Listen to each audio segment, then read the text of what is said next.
Gostaria de ler uns versículos em Gênesis. Primeiramente, vamos para Êxodo. Perdão, irmãos. Primeiramente em Êxodo. Depois, se der tempo, a gente vai. Êxodo capítulo 12. Êxodo 12.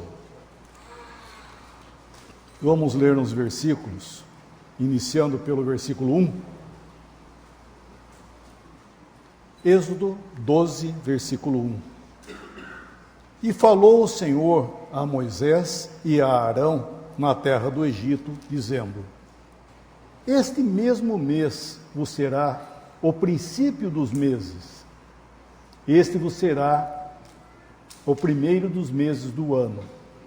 Falai a toda a congregação de Israel, dizendo: Aos 10 desse mês, tome cada um para si um cordeiro, segundo as casas dos pais, um cordeiro para cada casa. Mas se a família for pequena para um cordeiro, então tome um só com seu vizinho, perto de sua casa, conforme o número das almas, conforme o comer de cada um, fareis a conta para o cordeiro. O cordeiro ou cabrito será sem mácula, um macho de 1 ano, o qual tomareis das ovelhas ou das cabras, e o guardareis até o 14º dia deste mês. E todo o ajuntamento da congregação de Israel o sacrificará à tarde. E tomarão do sangue e poluão em ambas as ombreiras e na verga da porta, nas casas que o comerem. E naquela noite comerão a carne assada no fogo, com pães asmos, com ervas amargosas a comerão. Não comereis dele nada cru, nem cozido em água, senão assado ao fogo, a cabeça com os pés e com a fressura. E nada dele deixareis até pela manhã, mas o que dele ficar até pela manhã, queimareis no fogo. Assim, pois, o comereis, os vossos lombos cingidos, os vossos sapatos nos pés e o vosso cajado na mão, e comereis apressadamente. Esta é a Páscoa do Senhor. E eu passarei pela terra do Egito esta noite, e ferirei todo o primogênito na terra do Egito, desde os homens até os animais, e sobre todos os deuses do Egito farei juízo. Eu sou o Senhor. E aquele sangue vos será por sinal nas casas que estiverdes. Vendo eu sangue, passarei por cima de vós, e não haverá entre vós praga de mortandade, quando eu ferir a terra do Egito. Até aí, tá bom? Estava pensando nessa cena. Nós vemos que a Escritura, né, ela deixou narrado para nós histórias, cenas, né, do que aconteceu com a humanidade, que aconteceu com o povo de Israel. Então nós estamos encontrando aqui uma cena. O povo de Israel estava escravo no Egito até então, e aqui já havia sido feito 9 pragas lá realizada por Moisés, e seria agora a última, seria a morte dos primogênitos. Só que nessa ocasião, nós vemos que o Senhor está fazendo algo que Ele está dizendo ao povo de Israel que eles iam começar algo novo. Por quê? Porque Ele está falando, eu não sei que mês que era aquele, tá? Porque se alguém sabe, eu não sei. Não sei que mês era esse, mas Ele está dizendo que este agora vai ser o primeiro mês para vocês. Então era o início de algo. Por quê? Porque o Senhor agora, essa noite, ia pegar o povo de Israel, ia tirá-lo do Egito para ser o seu povo, de uma forma na base de remissão e redenção.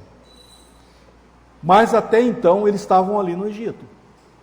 E o Senhor ordena que eles pegassem nesse mês aqui, versículo 3, que nesse mês eles pegassem aos 10, no dia 10 de cada mês, eles iam pegar um cordeiro, iam guardá-lo até o 14º dia, e no 14º dia, no crepúsculo da tarde, eles iam sacrificar esse animal aí. E é interessante que essa festa era uma festa familiar. Não era uma festa que era feita no comum em Israel, para todos eles. As festas eram feitas em famílias. Até ele fala que se uma família fosse pequena, eles tivessem um cordeiro, que seria muito para eles, chamasse o seu vizinho mais próximo para comer com eles na sua casa. E é interessante que aqui a ordem do Senhor para eles, que esse memorial que seria estabelecido para sempre com Israel, era um memorial de libertação. Nós não lemos aqui, mas era um memorial de libertação. Porque eles iam fazer isso depois que eles estivessem fora do Egito, eles continuariam fazendo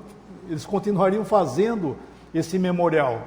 E quando vossos filhos perguntar que memorial que é isso, o que nós estamos fazendo? Eles iam lembrar dizendo assim: nós éramos escravos na terra do Egito e Deus com mão poderosa nos libertou. E aqui nós vemos que é um ato para Deus, porque até então a festa estava sendo celebrada lá dentro do Egito.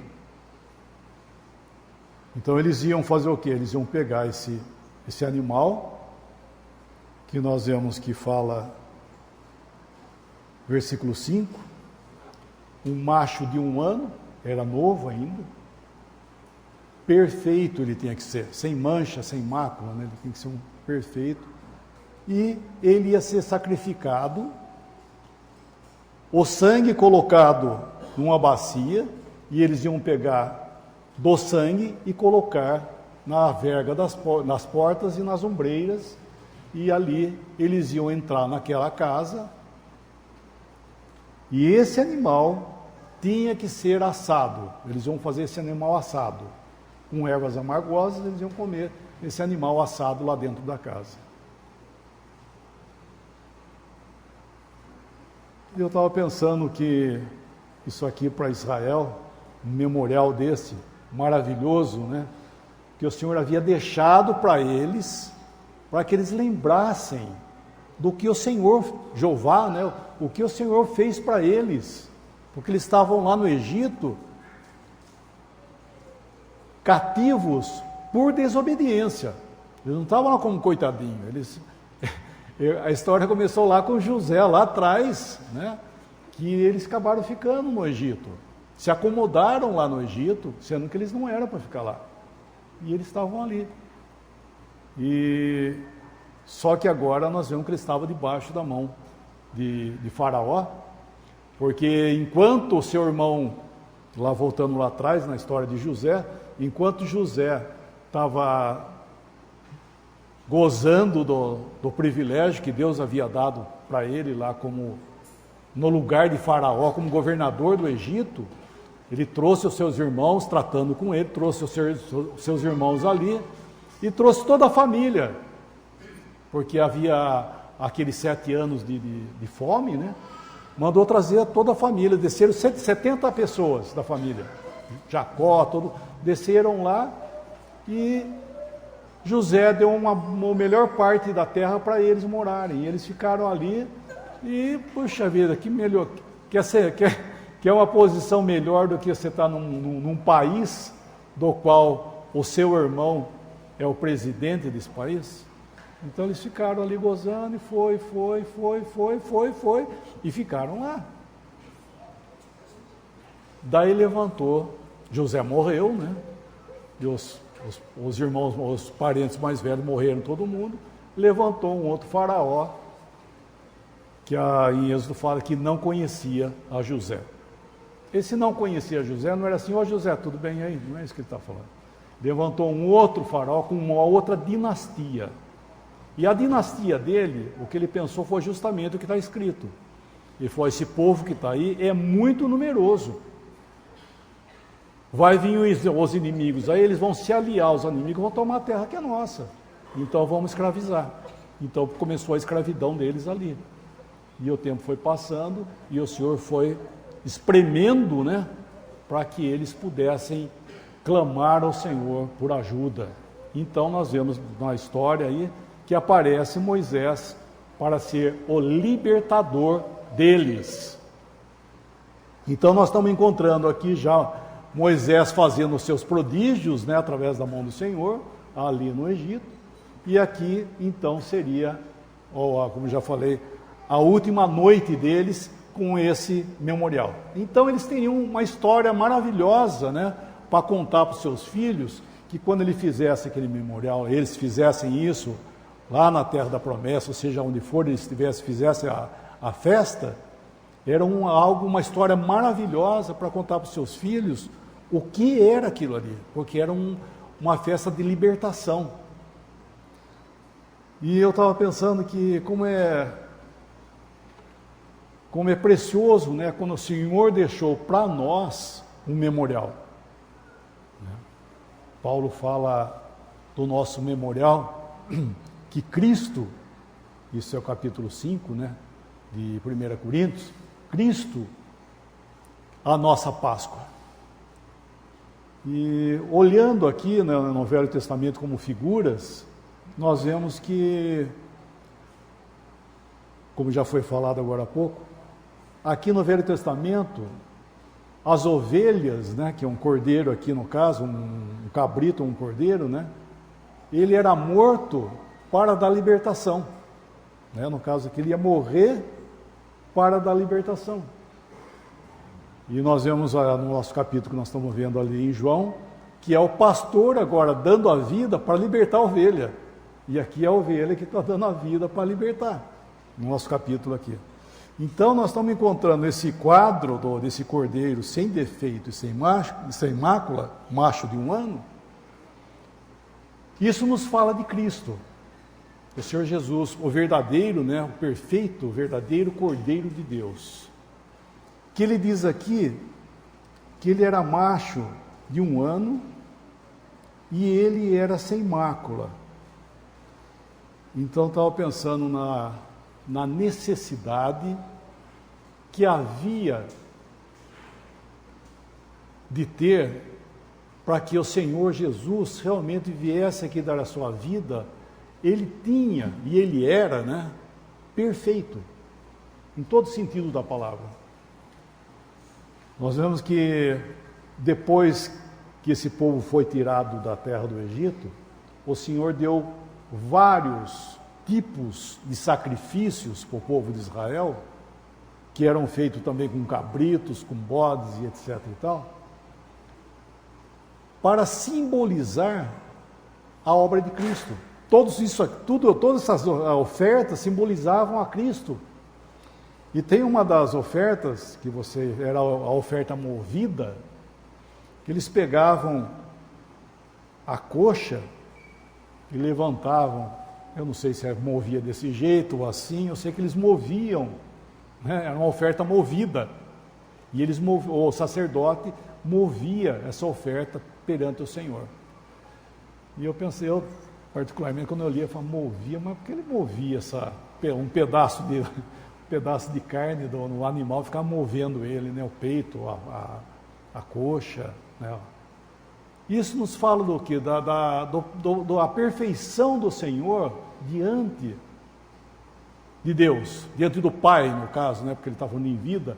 O mover, né? Toda essa oferta do Senhor Jesus, na realidade, tinha vida nisso. Né? O Senhor era algo vivo diante do Pai. Então, por isso que a oferta era movida. Ele movia porque era algo vivo, simbolicamente, né? Porque Cristo, quando o Senhor Jesus veio aqui, todo o seu andar foi em perfeição. Em perfeição. E essas ofertas também, nós vemos que elas eram abertas e as entranhas eram expostas, porque nos fala do mais íntimo que havia em Cristo, foi exposto em perfeição também diante de Deus. O Senhor Jesus era algo perfeito, exteriormente e interiormente também. O Senhor era essa palavra de perfeição, né, que nós cremos nisso, né? Nós não sabemos o que é isso, mas nós cremos nisso, que é a perfeição.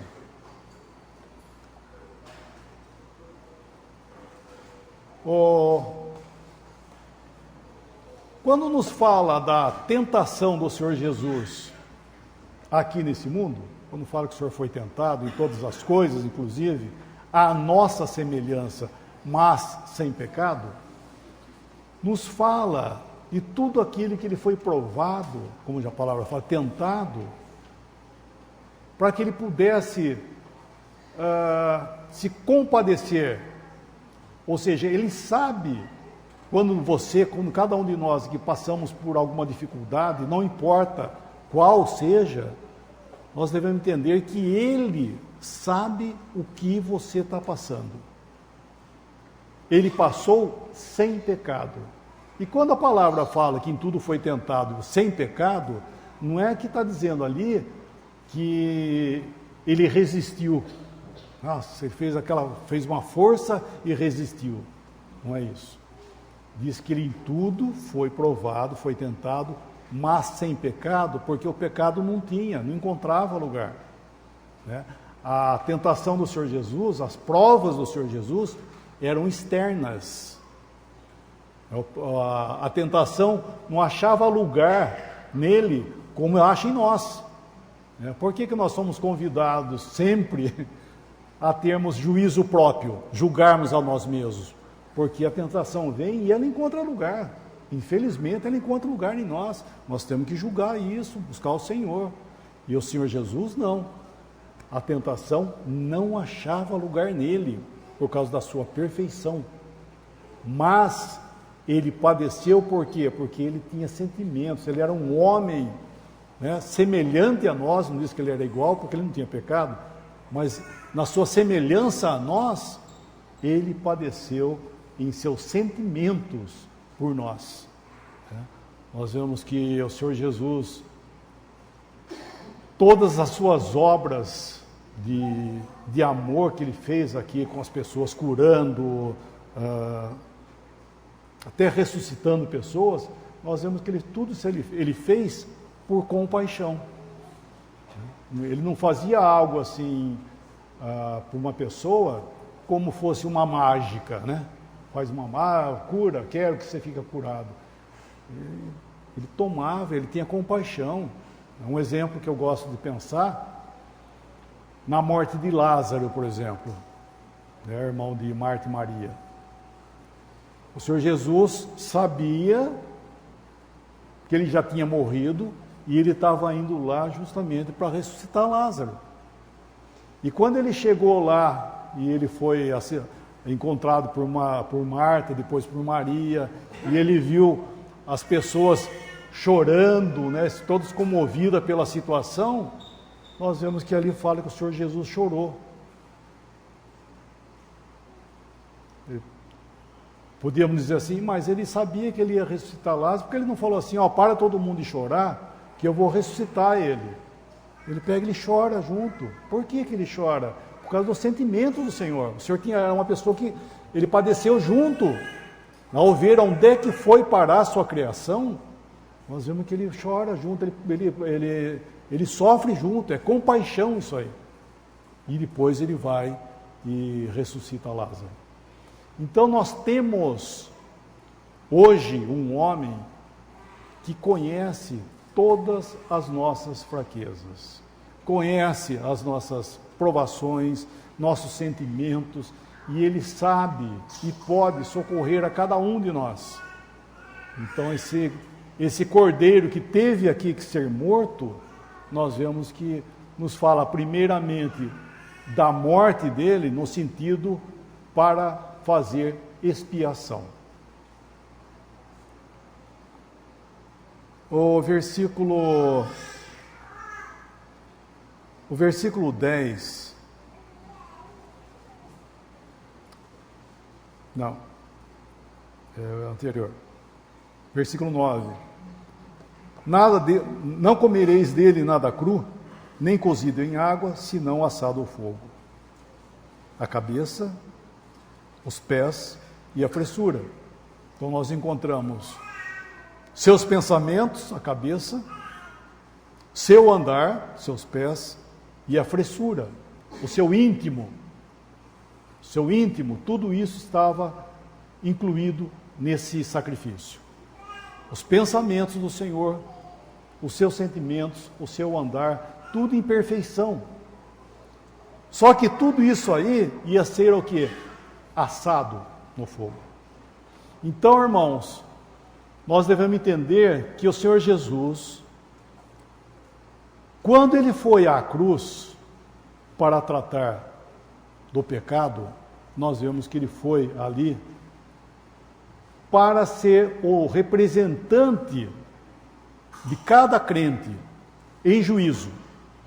Por isso que fala, não podia ser cru, ninguém podia comer cru, nem cozido em água, mas sim assado no fogo. Nós devemos entender, embora a vida perfeita do Senhor Jesus, embora ele perfeito aqui a vida dele, não podia salvar.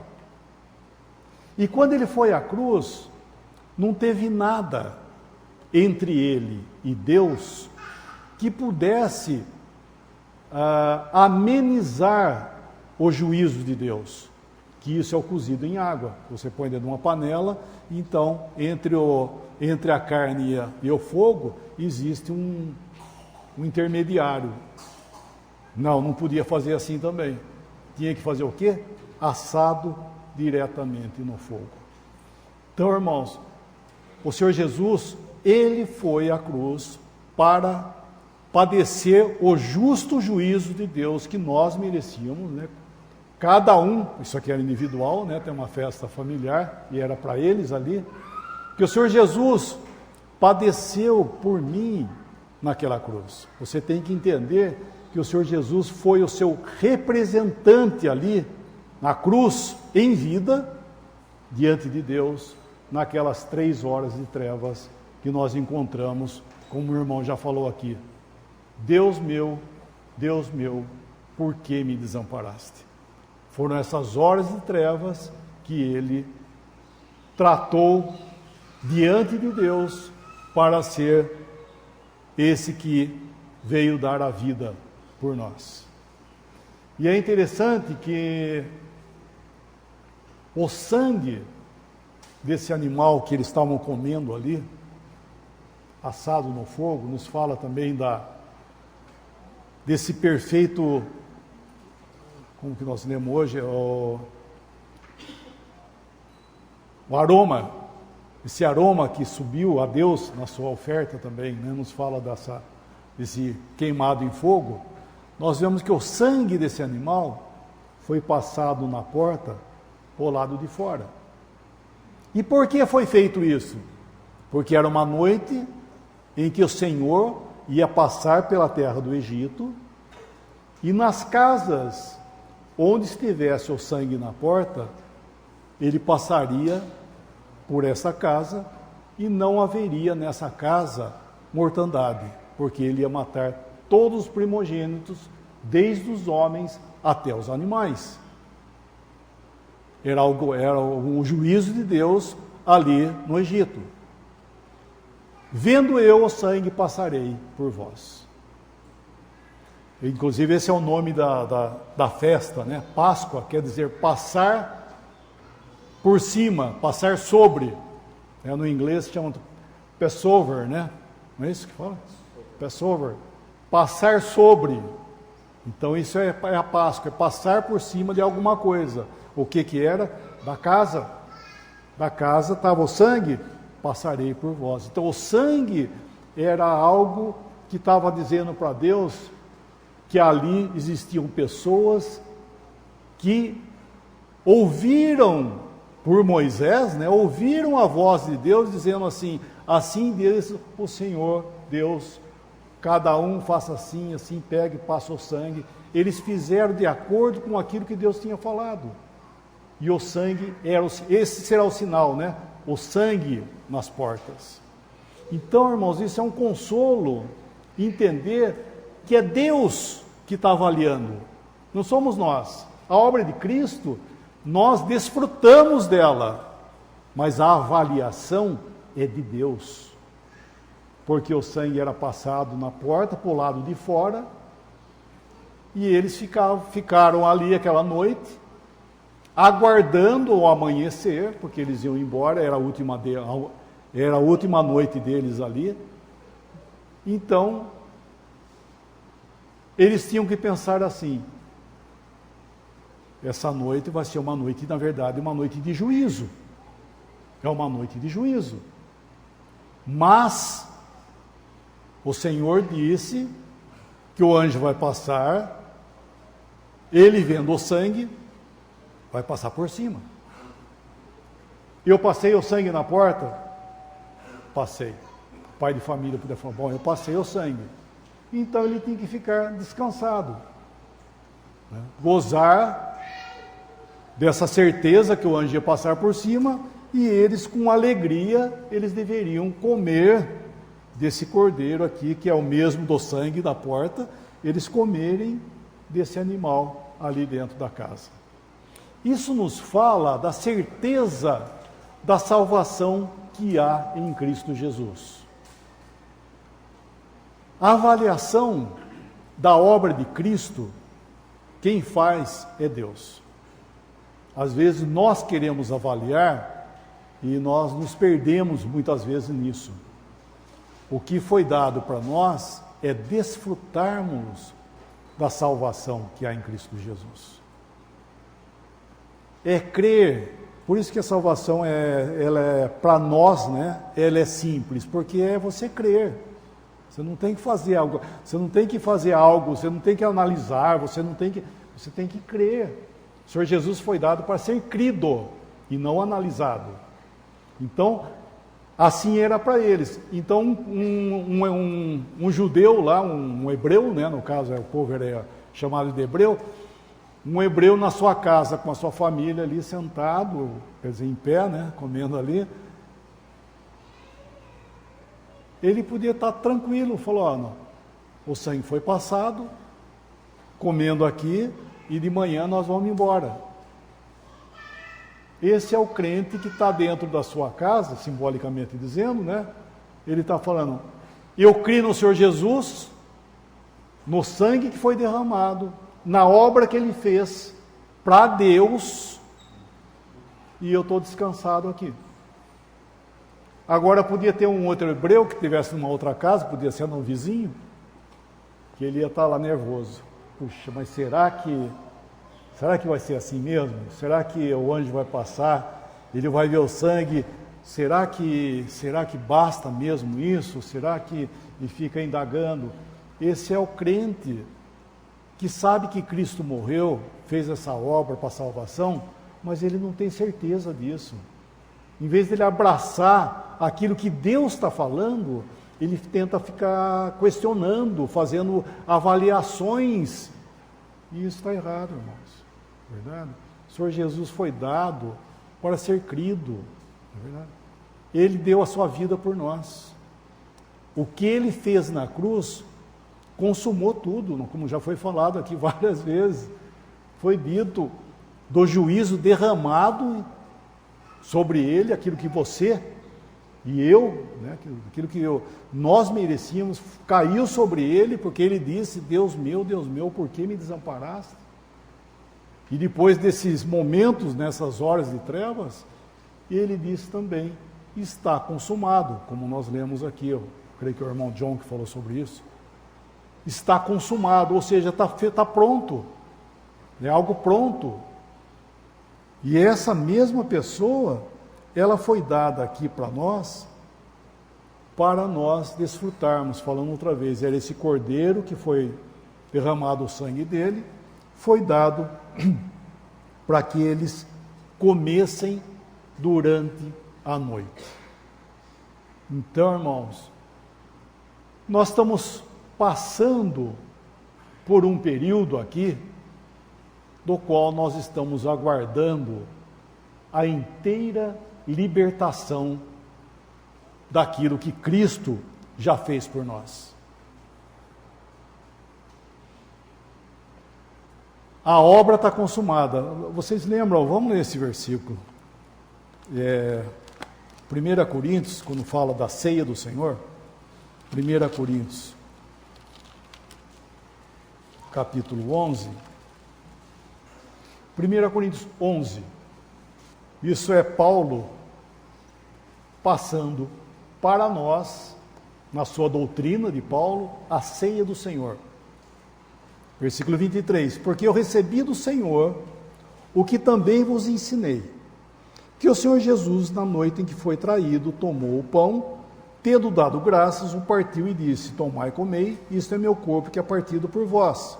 Fazei isto em memória de mim. Semelhantemente, depois de haver ceado, tomou o cálice, dizendo: este cálice é o novo testamento do meu sangue, fazei isso todas as vezes que comerdes, todas as vezes que beberdes, em memória de mim. Daí ele fala, versículo 26, porque todas as vezes que comerdes este pão e beberdes este cálice, anunciais a morte do Senhor até que venha, ou seja, até que ele venha. Esse memorial que é para nós, que agora é um memorial simbolicamente, né, nós estamos falando no sentido que estamos aguardando a nossa completa libertação, é simbolicamente o povo ali no Egito. Porque na realidade, irmãos, nós temos já em Cristo tudo. Eu estou dizendo isso porque se nós nos determos apenas lá no povo de Israel, no Egito, e nós falar que nós estamos igualzinho a eles, isso está errado. Porque na realidade,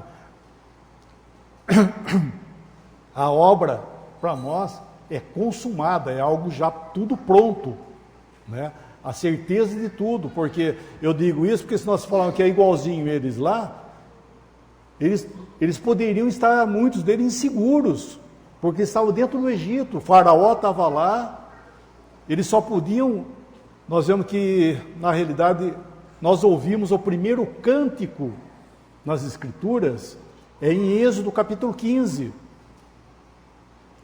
não foi no 12 que eles cantaram, eles tiveram tiveram que sair do Egito, passando pelo Mar Vermelho, e depois que eles passaram o Mar Vermelho, onde Faraó com seu exército morreram ali no mar, daí eles cantaram.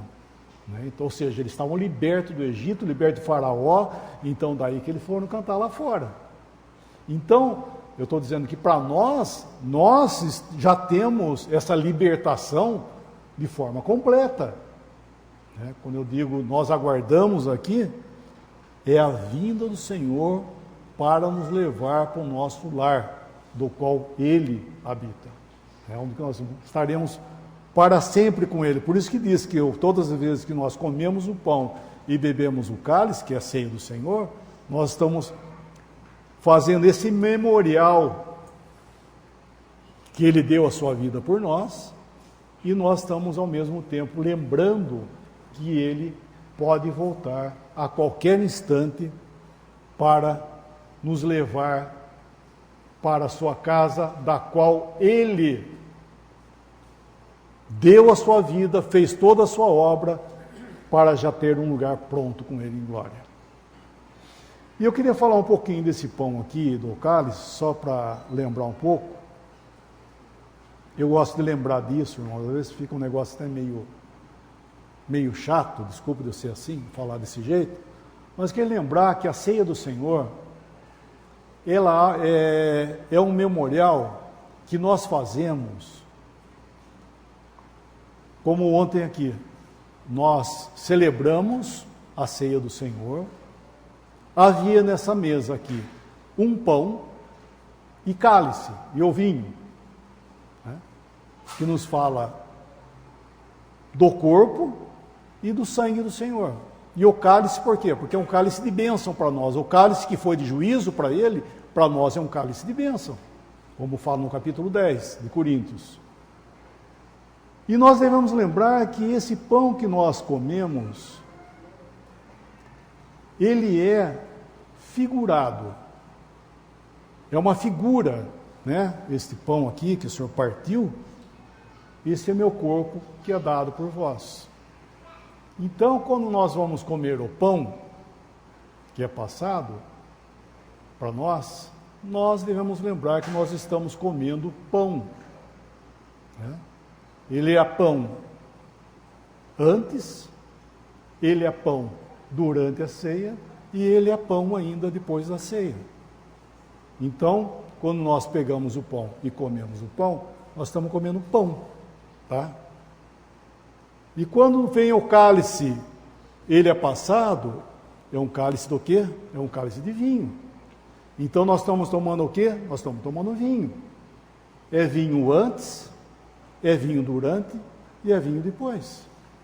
Não aconteceu nada. O irmão que levantou lá para dar graça, ele deu graça pelo pão e deu graça também pelo cálice, que tem o vinho, né?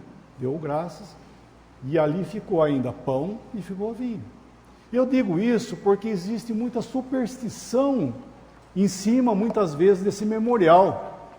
As pessoas vão tomar o pão, pensa que, né, que nem o catolicismo, né? Eu não estou dizendo só do catolicismo, não gosto de citar nome, inclusive, mas não é só o sistema religioso fez da ceia do Senhor uma superstição também, né? Achando que aquele pão deu graça, ele vai virar alguma coisa. Não, ele é pão, irmãos. Nós estamos comendo pão. Eu não estou dizendo, por favor, que não exista reverência nisso. Lógico, nós devemos ter reverência que nós estamos celebrando a ceia do Senhor, tá? É a ceia do Senhor, mas não esqueça que todo esse memorial, esse material físico, ele ainda são os mesmos materiais, né? Estão dizendo isso porque muitos vêm de denominações que esse pão, esse vinho, vira alguma coisa, né? Tem denominação que vários irmãos já vieram, eles celebram a Páscoa, perdão, eles celebram a ceia, pegam o pão e eles enterram o pão depois, entendeu? Porque, nossa, deu graça e virou alguma coisa, e não virou nada, ele é pão antes, durante e depois. Então aqui quando fala que o Senhor tomou o pão, ele tomou o pão e passou o pão, e assim é a ceia do Senhor. Então isso nós devemos entender que isso é feito com reverência, porque a ceia é do Senhor. Nós devemos entender isso, porque aqueles que estavam fazendo esse memorial da ceia do Senhor aqui, sem reverência, sem entender isso, a seriedade disso, estava tendo juízo no meio dos coríntios ali, por eles fazerem uma coisa como fosse uma ceia comum. Não é verdade? Por isso que ele diz, quem tem fome come em casa, né? Então, por quê? Porque sua casa, é sua casa, você faz a sua ceia, você faz o que você quer lá, mas a ceia do Senhor, é dele a ceia do Senhor. Nós devemos entender isso, só que a ceia é dele, não é nossa. Então deve existir reverência, e nós devemos entender a seriedade dessa verdade, que nós estamos celebrando a ceia do Senhor. Só deve existir reverência em nossas posturas, inclusive, no meio da reunião. Né? Por isso que nossos hinos, por exemplo, que nós damos aí, deve ser de acordo com o caráter da reunião.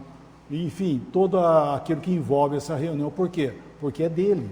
A ceia é do Senhor. Se nós perdemos isso de vista, vai ser que nem aconteceu que o irmão citou já. João capítulo 2, e chegou a época da celebração, era a Páscoa dos judeus. E aqui nós estamos vendo no nosso capítulo 12, que era a Páscoa do Senhor. Por que perdeu a Páscoa do Senhor para vir a Páscoa? Por causa da irreverência, faziam aquilo como sem nenhum exercício. Perderam o sentido daquilo ali. Então isso nós devemos entender que o Senhor nos deu para ser, que Ele inclusive vai preservar essa verdade até a vinda dEle. Até a volta do Senhor, Ele vai preservar 2 ou 3 para fazerem esse memorial para Ele. Então, irmãos, é um privilégio muito grande para nós entendermos o que nós fazemos. E é algo completo. Um versículo em... Acho que vou ter que parar por aqui. Um versículo em Pedro, 1 Pedro, nós iremos lá em Curitiba esses dias atrás. 1 Pedro, capítulo 3.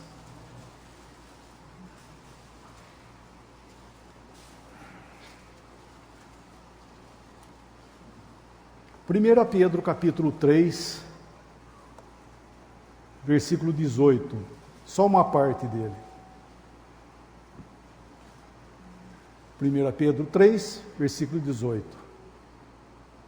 Porque também Cristo padeceu uma vez pelos pecados, o justo pelos injustos, para levar-nos a Deus.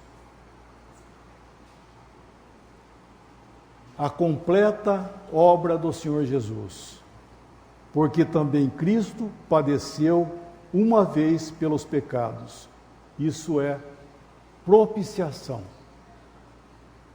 O justo pelos injustos, substituição, para levar-nos a Deus, reconciliação.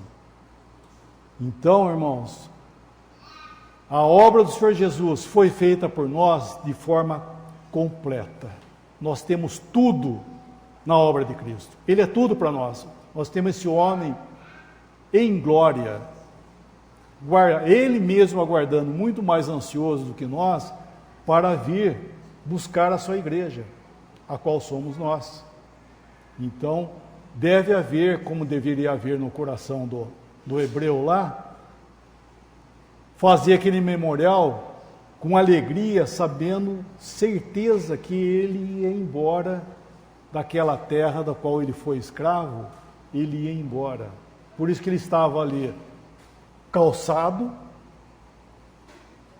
estava com seus lombos cingidos e com o cajado na mão. Aquele sapato que ele estava no pé, né, o calçado dele ali, fala os pés estavam calçados, né? Nós vamos lembrar que aquele pé calçado, aquela roupa que ele estava, não era o propósito de Deus que isso acontecesse, mas nós sabíamos que o Senhor sabia todas as coisas. Eles passaram 40 anos no deserto para entrar na terra da promessa. As suas roupas não se envelheceram, seus sapatos não estragaram. Eles passaram todo esse tempo.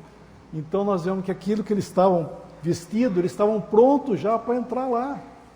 Eles não iam ter que se prover de algo, o Senhor tinha tudo para eles já. E nós estamos completamente já provisionados.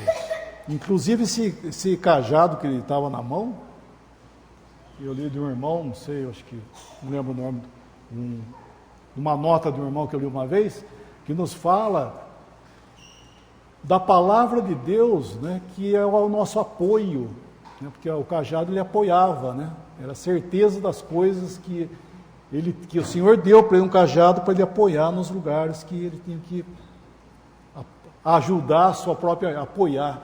E nós temos a Escritura, nós temos a profecia, que Pedro fala assim, é uma candeia que brilha em lugar escuro, né? Você tem uma candeia, e assim é o cajado que você vai apoiar ele para você caminhar. Então nós somos providos de todas as coisas para estarmos aqui, irmãos, com alegria, com gozo, apesar de tudo, né? Apesar de todas as provas, nós estamos aqui com gozo, aguardando a vinda do Senhor. Sabe? E seja feliz, irmãos, em esperar o Senhor. E tenha o gozo de ser um cristão. Né? O irmão acabou de falar ali, né? Que a Zina estava falando. Que as denominações fazem do cristão um coitado, é um escravo. Irmãos, Ser cristão é um privilégio, é uma bênção ser cristão. Nós temos todas as bênçãos dadas a nós. Então é uma alegria, né? Tudo que nós temos de uma forma completa. Só estamos aguardando esse momento que nós seremos tomados para estarmos fisicamente, moralmente e de uma forma completa, daí também no sentido espiritual, diante do Senhor. Então, nós vamos parar por aqui, porque aquilo que eu queria falar em Gênesis não vai dar. Podemos dar graça?